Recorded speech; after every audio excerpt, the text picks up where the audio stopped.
variety ng wika, register. Minsan, sinusulat na register at ito ay variety ng wikang espesyalisadong ginagamit ng isang particular na domain. Natutukoy ang iba't ibang register ng wika sa mga terminong may kaugnayan sa mga trabaho o iba't ibang hanapbuhay o larangan. Kapag naririnig ang terminong ito, ay matutukoy o masasabi ang larangan o sitwasyong karaniwang ginagamit ng mga tao.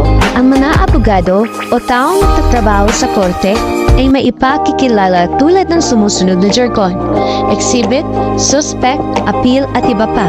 Ang mga guro o mga taong konektado sa edukasyon ay maipakilala tulad ng mga salitang lesson plan, textbook, printer, at iba pa.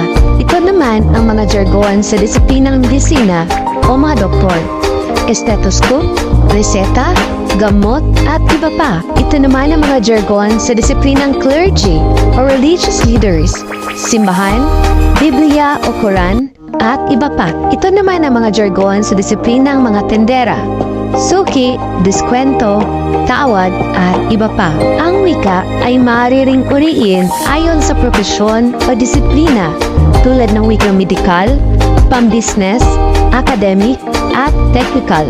Yun lang po. Maraming salamat!